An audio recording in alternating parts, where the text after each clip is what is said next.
And we are live. What's up, everybody? Thank you so much for joining us today. We are here live on another breakthrough blogging Google Hangout to help teach you something about a very specific topic. Today we're talking about Google Hangouts. We're having a Google Hangout talking all about Google Hangouts. I'm very happy to welcome, of course, somebody you see every time we're on here, my lovely assistant, Mindy Hollahan. Mindy, how are you today? Welcome back. Hello. Thank you. And hey, check out my sweet Ask Pat t-shirt. Nice. There we go. Yay. Love it.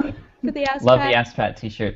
And also, don't forget Angelique Duffield, who is here with us to teach us all about using Google Hangouts properly, and who's going to give us a great critique on how we've been doing it, what we were doing right, and also what we could do better. So, Angelique, thank you for coming on.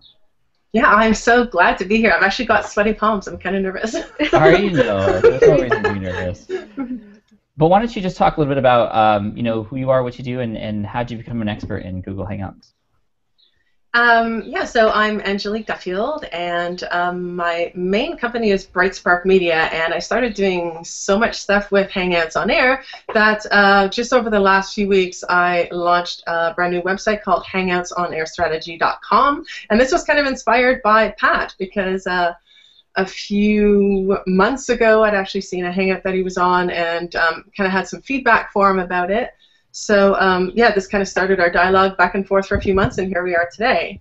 Yeah, so I've been doing social media marketing for a number of years now, and Hangouts on Air is just such an amazing free tool that I started really kind of using it myself and researching it last summer. And then in the fall, I kind of discovered that there's so much more that you can do with it. I was looking into it for a free webinar, which is really where I started, but it's so much more than that. The chat shows and video marketing and all the sort of things that you can do for business. It's great. That's awesome. I've been using Google Hangouts for a while now. It's a great alternative to something like GoToMeeting or GoToWebinar, which is actually quite expensive. And there's actually a lot of similarities in the softwares, but there's also a lot of differences too. And I'd love to get going into talking about that. But before that, really quick, everybody, if, those of you who are on, if you'd love to share this, you are welcome to share it. Just mention the URL smartpassiveincome.com/hangout. And if you're watching this live on YouTube right now, if you'd like to leave comments, just go to that particular page as well, and you can leave comments there, and we'll field those questions, along the show here. So, Mindy, why don't I hand it to you, and then you can direct us where to go. Well, I think that Hangouts is just absolutely primed for someone like you, Angelique, because it's the Venn diagram of this amazingly powerful free tool and this very confusing free tool, right? In particular, just sometimes getting a Hangout on the air started and making sure that all of your attendees can find their way into the Hangout beforehand can be really complicated. So I know we're not going to focus primarily on the step-by-step how-to of this, but where is a good place maybe to send people to learn that, first initial just how to get it started? Well, first of all, they need to have a Google Plus account, and a lot of people don't actually realize it. And there's actually even talk of forcing you to have a YouTube, if you do YouTube live events, to have a Google Plus account too. Because I'm not sure if people know, but Google actually owns YouTube, and they're kind of intermarried in this weird relationship that's created the Hangouts on Air experience. So where to start is kind of a complicated question, as we've talked about before too. There's so many different ways to start. Ronnie Bincer actually has a really, really good video on that, where to start. So I'll give you the link for that later. I'll pass it on to you guys so you can post it in your show notes. You can either start with Hangouts on Air, so start in your Google page or personal profile. That's another thing. You can have either. Okay. And start it just as a Hangout on Air. There'll be a button, and if you haven't done it before, then you actually have to go and verify your YouTube account. Like I said, this is a whole big process in the first place. So the very first time, you should give yourself a little bit of time to get this. Oh, for sure. And I've got a good quick Hangouts on Air quick start guide. Pat, I just sent you the link. Could you tweet that out? And I think that will help people get started. Sure. So I guess in getting started, and we really want to talk about the strategy of using Hangouts. One thing that I'm really curious about is like Google Hangouts on Air is really useful for web-based businesses like ours. And I'm wondering if you've seen any really great examples of creative ways people have used Hangouts. I mean, we do a monthly chat here to bring our community together to talk about a topic. Is that kind of the standard thing, or are there other ways that other businesses are using Hangouts on Air? Yeah, for sure. There's the most common are probably like guest shows like this. So a panel of experts, or people just doing a chat, or like an online meeting and having it recorded. Webinars, of course, is another example. And what I love about this is like two of the really biggest strengths that I think that Google plus Hangouts on Air really have is when you're doing a webinar, instead of just having the death by PowerPoint sort of thing, Yes. you can actually be on air yourself talking to people and then flip back and forth. Now it's even a little bit complicated to do the screen sharing, but it just takes a little bit of getting used to. But at least you can come back and talk to the audience instead of just having a screen up or a slide up and then just kind of talking over it. You can actually be interacting with people and have eye contact like you'd having a one-on-one conversation. So that's what's one of the great things about it. The other thing is when you've got a panel of guests, so more than just the few of us, but let's say you've got 3 or 4 or 5 people having a live discussion and they're interacting with each other. That just makes for a more powerful show. And one of the people that's really, really good at this is Mia Voss, and I actually said, hey, I'm going to give her a plug today because I use her as a really good example. Hers is kind of under edutainment. She's really, really funny, and she just did a really great one. One of my favorite Hangouts on Air for the Mia Connect show was with Guy Kawasaki and Peg Fitzpatrick, and they were talking about Canva, but it was a lot more than that. And the guests really interacted, and her support staff, her Hangout producers, if you want to call it, everyone got into it, and it was really a lot of fun. But she's also done a couple of other things. She's got timestamps under the Hangout in the description in her YouTube video that translates over to Google+. So if you take the time to do that, you can actually kind of segment your show like in chapters, so people can just click on it and it goes right to that place in the video. So that is really, really helpful, especially if you're kind of educating people on things. Then they can go back to exactly what they remember and what they're looking for, so they don't have to kind of listen through the whole video. Mm-hmm. I also know a lot of people who use Google Hangouts on Air to replace GoToWebinar for doing sales videos. Yeah, for sure. Like selling software. I know John Link Dumas has been using a lot of Google Hangouts on Air to promote Entrepreneur on Fire and Podcasters Paradise and everything he has going on with that, and he's been having quite a bit of success with it. And a lot of what he says he mentions he loves about it is because of the interaction and the face-to-face interaction that he has with his audience. Something that, like on GoToWebinar, isn't necessarily there, or is harder to get the camera there to show the face. Yeah. Usually it's like a slide deck or something that you're sharing. Yeah. Oh, and you asked for some kind of alternative examples. One of the cool ones that I came across, there's a zoo in I think it's the northwestern United States somewhere that actually does kind of live streaming events at different zoos, and they have school kids and things asking questions live. I thought that was a really cool use of it. I have a friend and client in Nicaragua. She's going to be doing kind of coaching in that on being an expat and living abroad. So one of the suggestions I had to her is kind of like being like a video tour of the cities and things like that, the food and the restaurants and that. And she could even do something like a meetup online and have like an ESL course. So you can have some people who are planning to move to, say, Nicaragua, and some people who are locals and learn Spanish. So people who are Spanish and English speaking could actually have a meetup online and have like a weekly chat up. And she could even charge for something like that.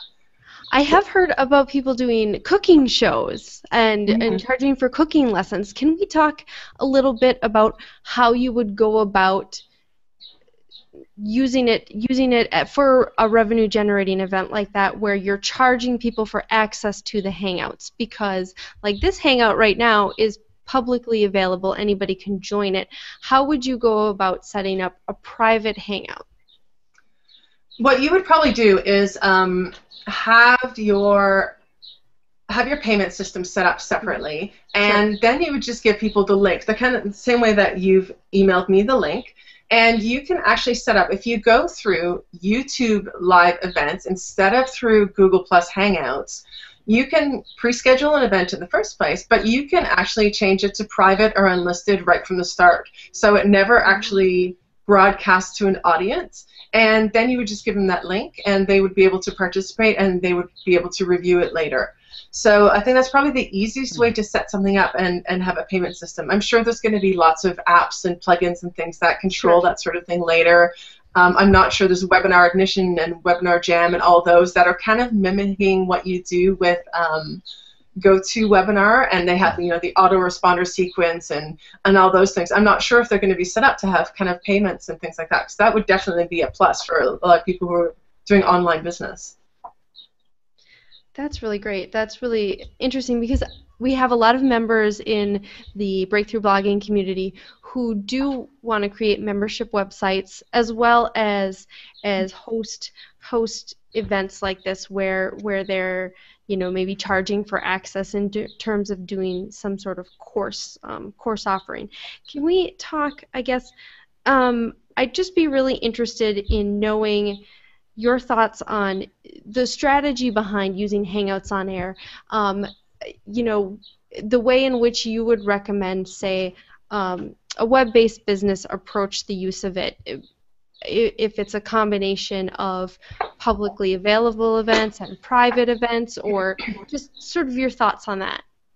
Sure. Now, this is some of the stuff that I've shared with you and Pat, and I gave, I don't know, like a 10-page overview as part of what I talk about with clients as a strategy, right? And there's a lot of stuff to it. So it's not that that you were doing that much wrong. I just gave lots of feedback and kind of and my thoughts about how to just streamline and make it better. Like with your podcast, Pat, you probably have a system, right? So you kind of have an idea of when you're inviting guests, and you have your pre-broadcast system, and then you're online, and then after that you probably have a follow-up. Well, it's kind of the same thing, and that's what I'm trying to recommend to people, to start having a system. If you're only going to do it once, you don't necessarily need to have a big plan for it. But it works a lot better if you think of it, you know, it's kind of a 3-step formula. So before the event, you want to, first of all, pre-schedule the event, create some graphics like you've done. We talked about that, and yay, you did it for this event and created like the Hangout banner, and make sure that you promote it beforehand. So you can, if you schedule it 3 or 4 days in advance, then people can start asking their questions, they can get excited about it, they can share it. The people who are guests on it can then share it and comment and +1 it and all those sort of things, and tweet it out and all those sort of things that get more buzz and get you in front of my audience and me in front of your audience, which is, you know, what a lot of us are working for too. So that's the kind of things that you do beforehand. And actually, even before that, one of the things that I recommended to Pat too is having like either a pre-screening questionnaire for before people come on the show, so that I don't know how many people are applying to be on your Hangouts or on your podcast. And one of the things that I plan to do on my website is have a questionnaire that just asks what topics people are looking to do, you know, kind of what their credentials are. And if they're not willing to take the time to fill that out, then I don't really want to have them on my show. Sorry, like, you know, that 5 minutes that you take to really fill in the details. I've done that when I've been on a guest on other shows, and it really kind of helps me to focus, you know, my talking points, and if you have a free offer and things like that. And it also saves you some time. Like I said, if people are kind of, you know, doing a not great job of filling that in, then you're probably not likely to even consider their questionnaire. But the other thing that you can do is give your guests kind of an idea of what to expect when they're going to be on a show. Because me personally, as much I'm really good at kind of going with the flow, and you have to be with Hangouts on Air because there's so many things that come up, you just have to roll with it, and it's live TV basically. But I like to have an idea of the structure of it. So when I have my own Hangouts, I send out an email with what to expect. So it's going to be the type of questions that I'm going to ask them, and also asking them, you know, to come online 20 minutes before, so giving them all the kind of step-by-step details to prep. But I also give them some swipe files. So the graphics and things that we're talking about, I would create graphics in Canva, or have your graphic designer do it, or Photoshop, or whatever you're going to do. Canva is perfect for doing these sort of things, and the ones that I've shared with you were created in Canva. And give them something that they can actually share, and even a paragraph that they can copy. You know, as a speaker on the show, they can just copy and paste it into their newsletter if they want to do that, and it just saves them a lot of time. And sometimes they just don't know what to say, and they don't realize that being a guest on a show is not just an opportunity to talk, but you know, to help both of you promote each other, and that there's kind of not a contract, but there's a bit of an obligation being on a show, that, you know, helping each other. And this is another thing. When Ronnie Vincer did an interview with Rebecca Radis, and they talked about good guest etiquette, and that was the sort of thing that they talked about among lots of other things. But that as a guest in any, like a telesummit or an online webinar series, whatever it is, that guests kind of have an obligation to help promote it, right? Because that helps, you know, helps us to reach more people and get our message out and all those sort of things. So if you make it easier for your guests with swipe files, then, you know, obviously they're gonna, you know, click to tweet and things like that. They'll help you get the message out further. So I mean, all of that was just the kind of pre-broadcast, and then the next part is the actual on air, and, you know, prepping and getting people online a bit before and putting on their lower third, like you can see my name at the bottom. And then after that's kind of follow up with the guests and getting feedback, how they felt about it, how they would improve it, getting testimonials, and then even things like clipping the entire, say, 1 hour show down into like Q&A segments and putting the timestamp on it, and updating the description under it and having links and things like that, kind of like you do for show notes for your podcast, Pat. Sure. Right, right. That's I have a few things, actually, if you don't mind. Going back, Angelique, thank you for all the information. You went over a lot of stuff. A couple important things, especially based off of my own experience and all the headaches I've had to go through trying to get this to work. So first of all, scheduling an event ahead of time is really important. You can do a Google Hangout on air, like on the spot, boom, and then send a link. Yeah. You can do that, but of course, as always, you want to build buzz and anticipation for these types of events. So correct me if I'm wrong. In order, the best practice, at least currently, to knock it out of the park with a Google Hangout on air is to first schedule a, quote, event, right? Because you can actually schedule, I mean, there's different things you can schedule. I think you can even schedule a Google Hangout on air, but I've read, I mean, and you can tell us what to do. I mean, do we schedule an event? And that's what I did. I scheduled an event, shared that link. People could say, yes, I'm going to go, which then enables them to get notifications when the date is coming up. And then when you start your Google Hangout, then you just drop that link into that event, so people who are subscribed to that event will get it. Is that the best way to do it, or? There's kind of different schools of thought. Like, one of the things that you could do is host it like weekly or monthly, whatever your show is, on your own website, because then at least you drive the traffic to your own website and you collect all the information, like you use lead pages, and that's what I've done when I've done a webinar. You can link it with Chatroll, you can get the Facebook comments under it, so that helps with, you know, the social sharing too. And like I said, it's really important because then you're actually getting the traffic on your home base, so to speak. Right. I think that's definitely the best practice, is to have the Google Hangout on air, which gives you a little embed link that you can then put into your web page, like a live page. Now, the reason we don't do it for this particular webcast here is because the live page is available, but it's available for Breakthrough Blogging members only. We make this available for other people. But best practice, have it on your own site. Lead pages makes it really easy for do that. I also want to mention a quick dimension for the image. The dimension that I used is 1200 by 300 for the little banner for the event. And that worked out really nicely. And I just quickly threw something together in Photoshop. You could use Canva was another one that was good. And then in terms of collecting email, this is another really important topic I think a lot of people forget with Google Hangouts on air, because you set up a Google Hangout on air, people join. What's the best practice for collecting that information? The email and also the survey. I really like the idea of collecting questions beforehand. How technically are you doing that? When I post it, if I do an event, and if it kind of depends if you start with YouTube live events or if you do it through Google+. Some of them create the events automatically and some of them don't. So like I said, that's all that kind of messy stuff, that there's so many different ways to start it. Because an event on Google+ isn't just about Hangouts, and that's kind of where it's a bit confusing too. the event can be for your birthday, it can be for a garage sale that you're having. So it can be, you can create an event separately from creating a Google Plus Hangout. Right. So the Hangout, depending on how you start it, automatically creates an event.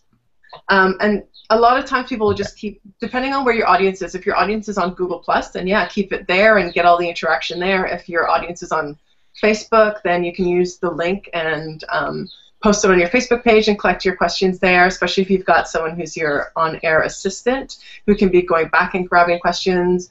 Or you can use an app like 22 Social, so that is just in Facebook, and people, it's really good for guests because they can just clone it and share it with their own audience, like almost like syndicating it.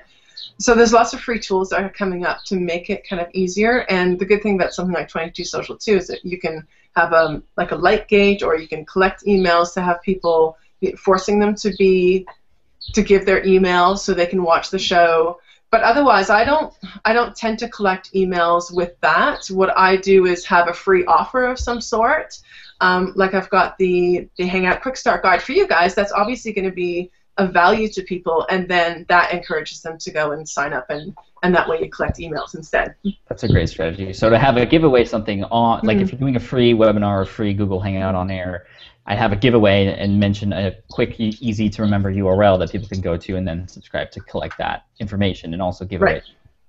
Nice. What was that resource you mentioned earlier? 22 Social? Is that 22 Social? Yeah, it's an app.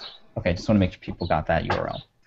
One of the things that you mentioned earlier was cutting down videos into smaller shareable segments, and I know I've seen that used really well from Hangouts on Air. So some members of our community know that maybe I'm a little bit of a cat lady, and so Jackson Galaxy, who's the host of My Cat from Hell, he does this really well in that he hosts live. He hosts. It's not every week, it's like once a month, I think. He'll host a live Q&A on air where he's just hanging out and people are asking him questions, and he answers the questions. And then I've never caught one of them live, but I've seen a bunch of chunks from the Hangouts, because then he carves them up by question so that each question becomes its own little video, and he will periodically just tweet out, have you ever wondered about this thing that your cat does? Here's the answer. And so his hour-long segment turns into like 10 different little videos that then he can share throughout the month. I think that's a really great strategy for extending the life of a Q&A. That's great. And that's part of like the follow-up, you know, the 3 sections that I talked about. In the follow-up, that's one of the things that you could definitely do. And it's also really good for your YouTube ranking, because YouTube penalizes you if people don't sit through your entire video. And not everyone's going to sit through in an hour and a half, or however it is, however long Hangout. So if you kind of clip it into short Q&As, then you can you know, you can send it out on different social networks. You can embed those as a little series in your blog. If you make all of those, you can do it by topics, for instance, or by speaker, or however you want to do it. Maybe you ask the same questions of your guests every time on the show, or you have one specific question that you always ask. You can clip that, and maybe it's 2 minutes or 3 minutes, and then have a series, a playlist on YouTube that will be all of that one question, or maybe it's, you know, all of one Hangout broken up into 10 different, you know, Q&As. So you're kind of repurposing in that way, and having a playlist for each of them keeps people on board, right? They'll watch 2 or 3 minutes, and it just automatically plays the next one and the next one, so they don't even have to do anything, and it just keeps playing. I'm laughing because I lost a good hour of my life last night to a YouTube playlist where it just kept going, and yep, absolutely, I stuck in. That's a great strategy. I've definitely been underutilizing the YouTube channel for Smart Passive Income. There's over 30,000 subscribers, and I think, you know, if I were to come out with, for example, we chunk every single question that we ask you and every answer that you have along with it into a separate video, like this could turn into 4 or 5 different videos that not only would be helpful for people, but people searching for that specific topic that you just talked about in that one answer would be able to find it. It would rank more, and then anyone who gets even the question answered through search for question number 4 of 5, they would then be entered into the playlist and see all the other questions that are available too. Exactly. That's really smart. I never thought of that. That's a fantastic tip. And the benefit of that too is that you can actually title each of those like little mini Q&A breaks for SEO. So you can have that in the description below. You can have all the links for 1, 2, 3, and 4. Click the next one if they don't happen to go through the playlist somehow. Then and make it easy for people to follow on. So that's the YouTube annotations that you can add for that too. Yeah, that's huge. Even embedding those on a blog post. Maybe it's a blog post. For example, if we do an entire blog post about Google Hangouts, we have 5 or 6 videos that chunk down each of the questions. You'd be able to easily scan that. People could get the information they need. Each one of those, because it's related to Google Hangouts, would add SEO juice to that particular blog post too. Just all kind of working together there for you. And actually, Social Media Examiner does a really good job of that. They do it with their podcasts. And they have like little mini chunks. I'm not sure if they do it for Hangouts, but I've definitely seen on their blog that they break out different questions and say, have you ever wondered about this? And then they have the link below it. So they have the full podcast, and then they've broken it up into chunks too. Nice. We have a question that was submitted about a podcast, and I do know of a podcast that does this. Rob is asking if it's possible to make the audio from a Hangouts on Air into just to use it for an MP3 for a podcast. I do know that Podcasters Roundtable is a podcast that does that. They hold a live Hangout on Air every couple weeks, and they record that, and then they release the audio from that Hangout on Air as a podcast so that you can watch it live. You can go back to their website and watch the video Hangout, or you can download and listen to it as a podcast. Do you have any maybe recommendations for setting up your Hangout on Air maybe differently if you're intending to release it as an audio podcast later? That's definitely something that I want to address. And maybe, well, I've got your entire audience here. How do you guys feel about having a Hangout that is not live? So it's basically based on the podcast system. You record all of your podcasts. You don't do them live, and then you release them, a certain time of week or whatever it is. So you can have a scheduled show, like a Hangout on Air show. And for me, my concern is that if I have guests from all around the world, having a 12 o'clock noon every Thursday show is going to be really challenging if I've got people who are like in Australia and it's like midnight or 3 o'clock in the morning, and in the UK it might be the evening. So it's kind of hard to schedule that. So that's exactly the kind of system that I am going to do with my own. I'm going to be launching my own show called The Power of Free, so using free tools to help your business. That will be coming up in the next month or so, and that was my whole premise. I thought, okay, I want to do this in a really easy, systematic way and be able to interview people whenever I can talk to them, and then release it in a weekly show, and then strip the audio from it and release the audio as a podcast.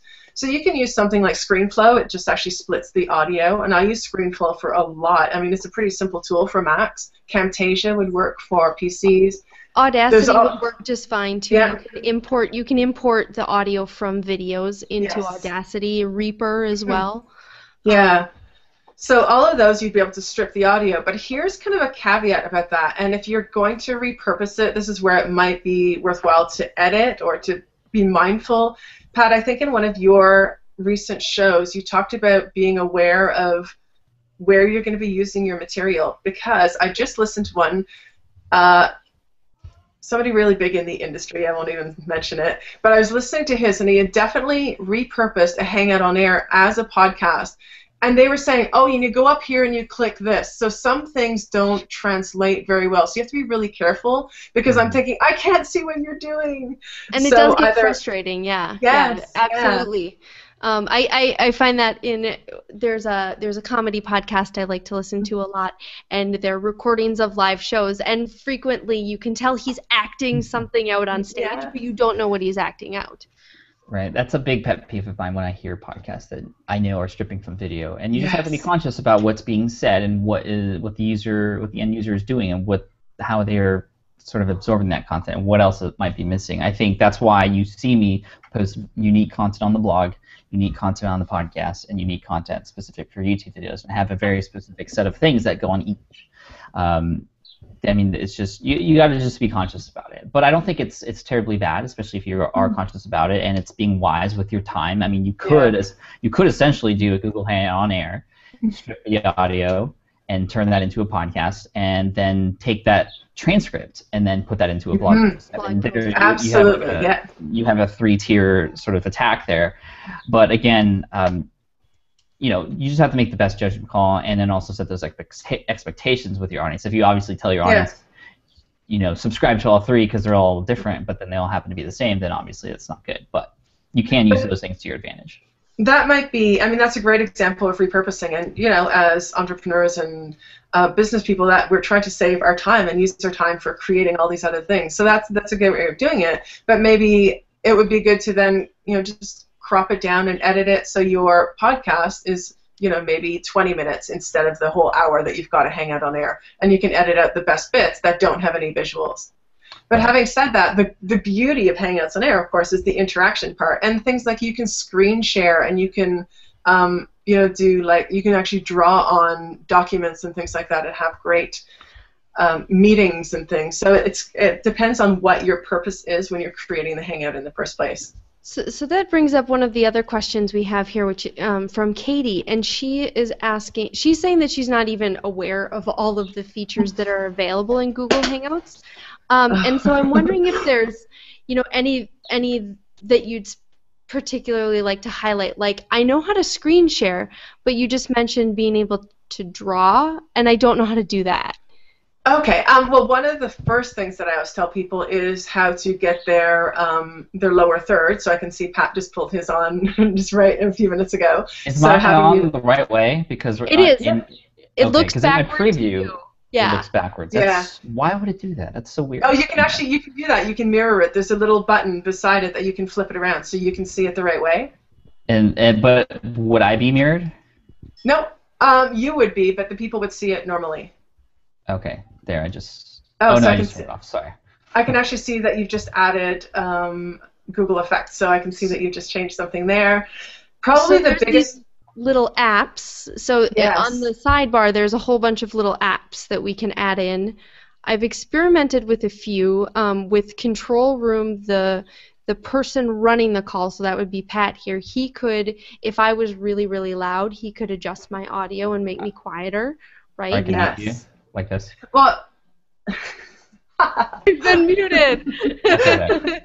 Well, here, when you first start your Hangouts, if you get the Hangout plugin app, you go through the process of doing your first show.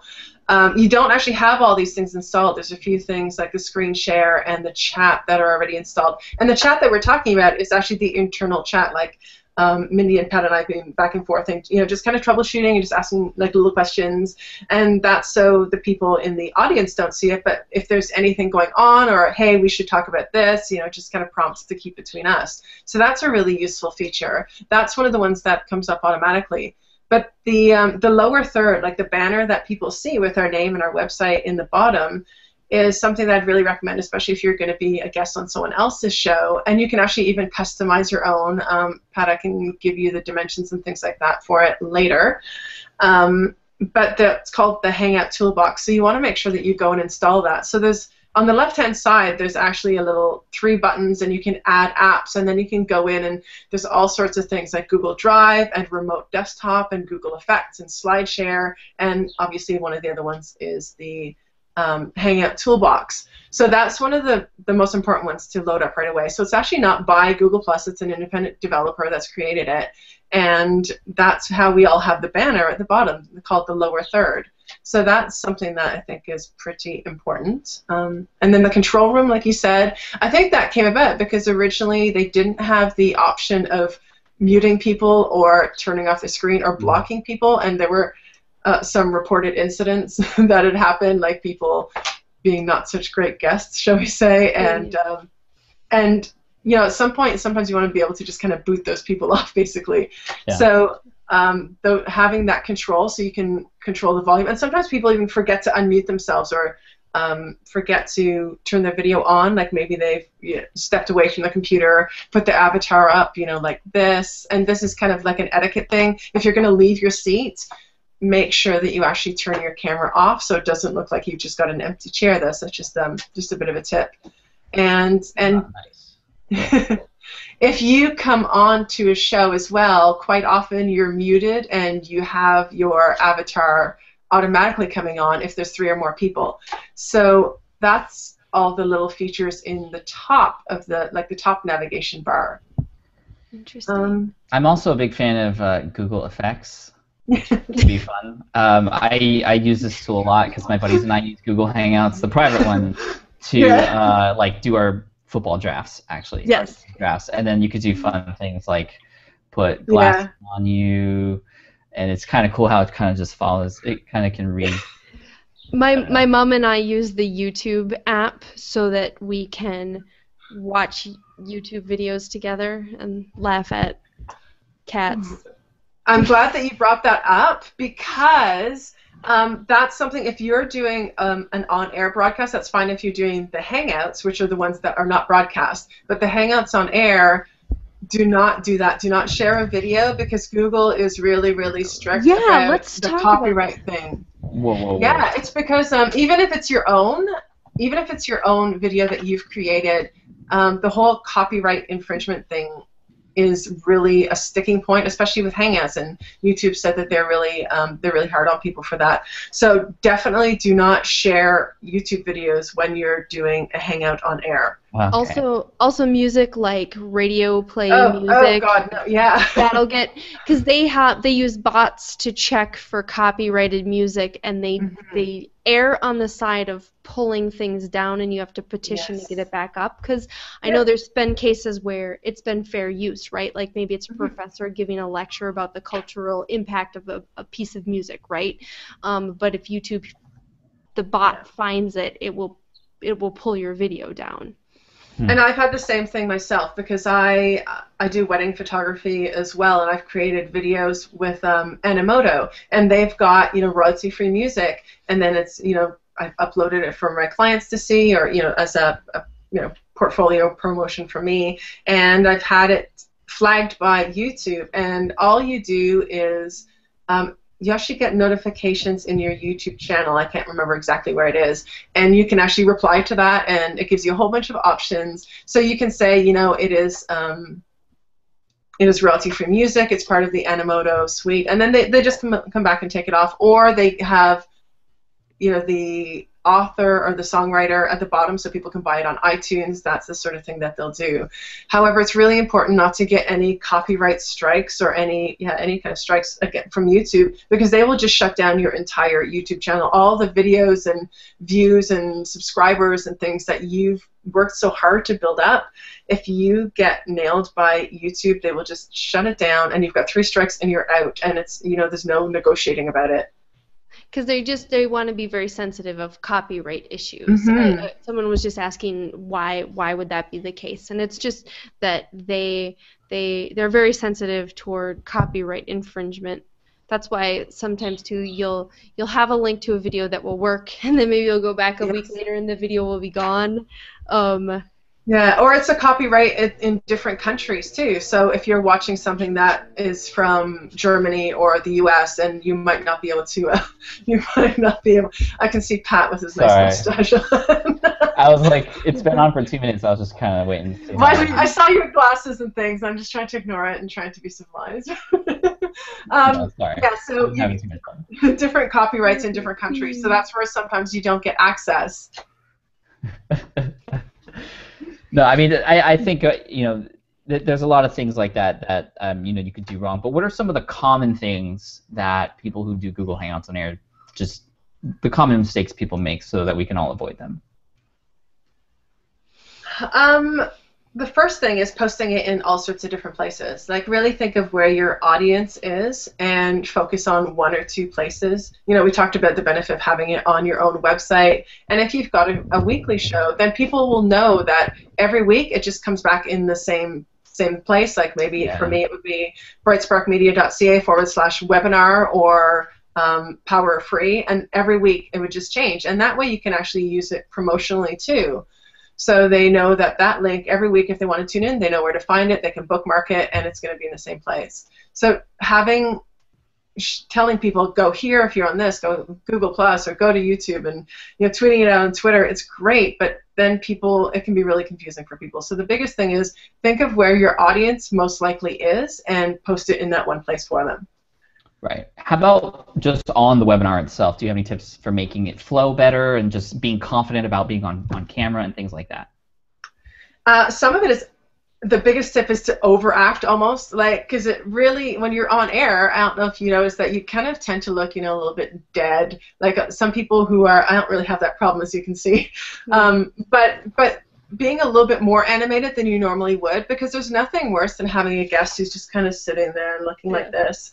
And if they've got the video film strips at the bottom, be aware of what you look like in that. Like if you're kind of not paying attention, or you're looking at your screen and you're looking down all the time, and it kind of makes people feel like you're not interested, or whatever you're doing, and just try and be aware and be involved in the hangout and interact with the other guests too. And it's kind of like whenever you're on any kind of a panel, it's always nice to intersperse the conversation, like not just obviously talk about yourself, but I've mentioned you, Pat, in your podcast, and if I'm on air with other guests, I try and say, oh yeah, and I agree with so-and-so's comment, and here's what I think, like kind of bringing it in. So when you're having a conversation, like I said, that's the beauty of Hangouts on Air, the whole interaction thing. I kind of liken it to, do you know Graham Norton Show, The Graham Norton Show? It's a British comedy. Mm-hmm. Yes. His guests all are so great at interacting with each other, and I think, like I said, that's the beauty of Google Hangouts. And if you can create that atmosphere in a Hangout, it's so much better for the audience as well. I think that part is what really knocks it out of the park as compared to GoToWebinar or GoToMeeting, where that is just, let's stare at some slides, right? And even when there are multiple panelists participating, it feels very tiring, or the mood is very corporate, where this is more like, I can see your crazy calendar on your wall behind you, right? And we can see Pat's sweet new office, and y'all can see my cat tree, right? You get a little more sense of personality. Yeah, Katie asks a great follow-up question. She says, do you also have to project your voice? And I think the direction I want to go with that is you have to also focus on audio. It's not just the video that you have, but the quality of the audio that you have too. If our audio quality was terrible, we could have the best video in the world. You wouldn't stick around to watch, because audio is 50% of it, if not more, because a lot of people turn off the video sometimes or just have it in the background. That's, I think, the downside of using Hangouts on Air for podcasting, for audio podcasting later on, is the audio quality frequently is inconsistent, and I would say more inconsistent than podcasts where they used a Skype chat, because Skype does some leveling for you. It's often not that great, but I do find that the audio from Hangouts on Air is there's a much wider dynamic range.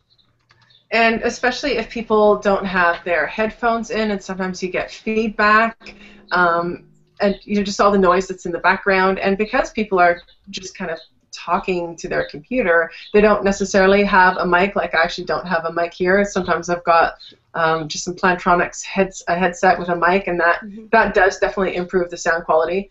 I look kind of like a bit of a moron when I've got it on, so I prefer not to use it. I look a bit dorky, so yeah, I use it when I'm doing, just coaching calls and things like that, or I'm recording something like a training video, but not necessarily when I'm on air. And like you said, if you're not going to be going to a podcast, then the sound is perfectly acceptable, but you've got to, again, think about how you're going to reuse it.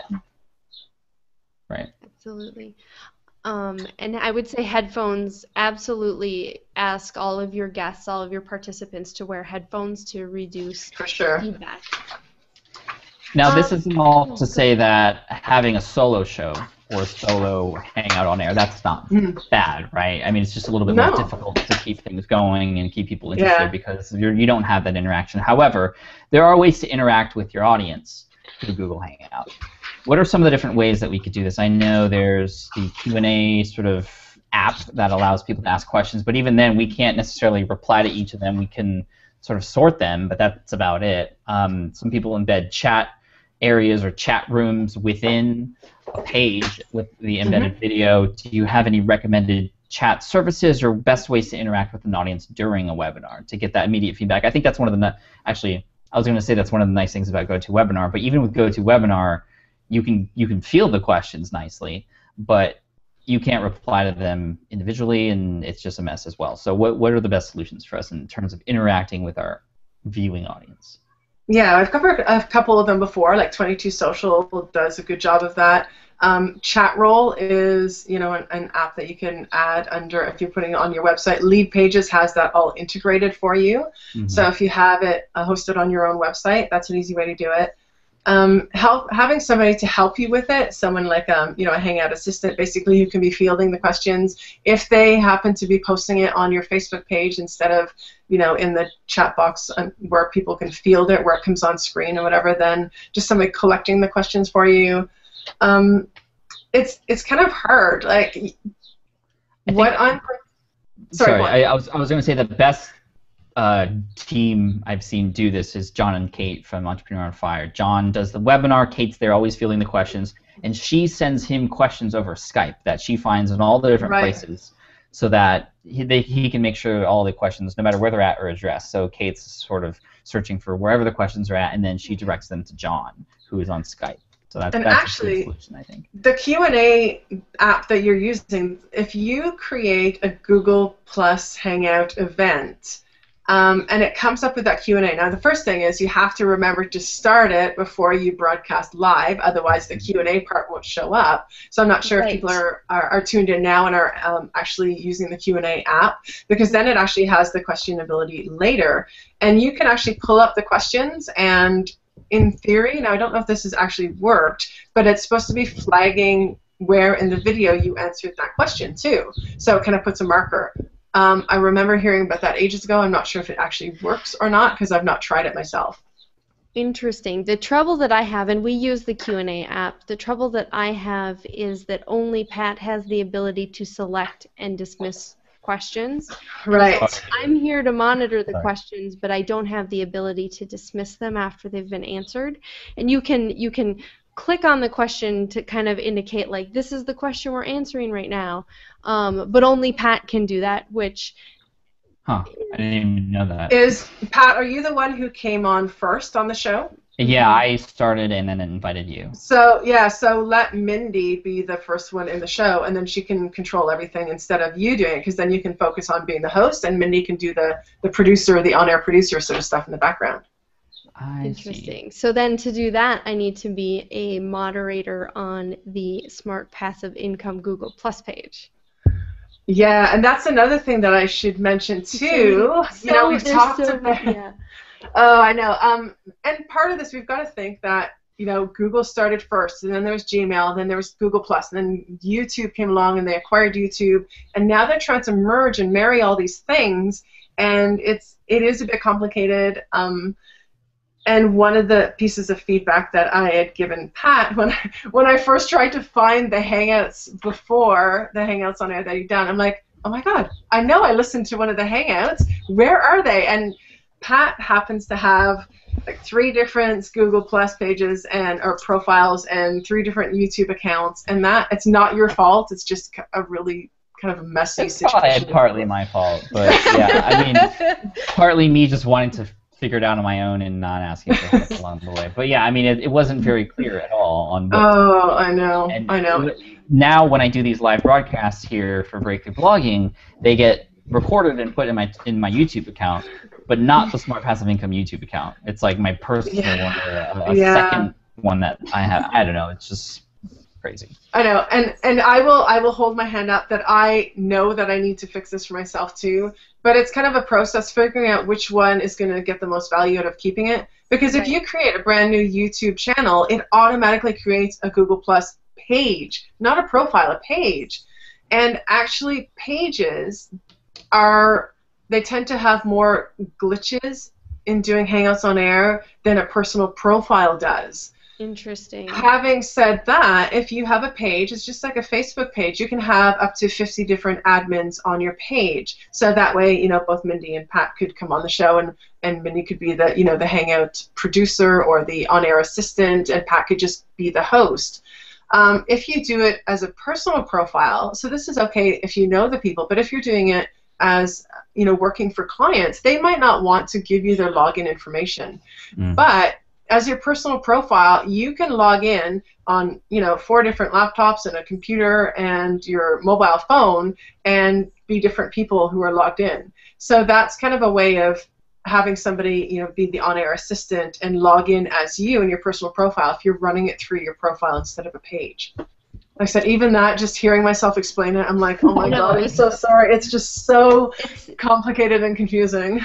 Yeah, absolutely. Because I'm sure a lot of us have our personal and then our work email, that sort of thing. Yeah. I was just going to say, no matter what, just keep it simple. And I think if you're going to start doing Hangouts, when I first started, I didn't know exactly what I was doing. But the only way to learn is just to do it and see what it's like. I mean, I started to pick up a lot of things. And just start small. I mean, even just test one with a mastermind group or some people that you know before you do the live one. See what it's like, And I think whether you're doing podcasting or even blogging and writing, people don't just test themselves out and see what it's like first before doing it. So anyway, that's just my recommendation for everybody if you're going to start. But I just want to add to that too. Like you said, you've just got to get started because you will improve over time. If you don't put anything out there, you don't see how you can make changes. And I'm kind of like you, Pat. I just jump into things like the Crash Test Dummy. And last November, I had the idea to do some live streaming at a conference that I was helping out with.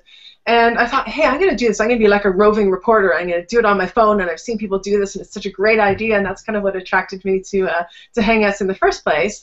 And then, I did the video, and I had people talking in front of the banner, and I interviewed, the people who were guests and speakers, and that was great.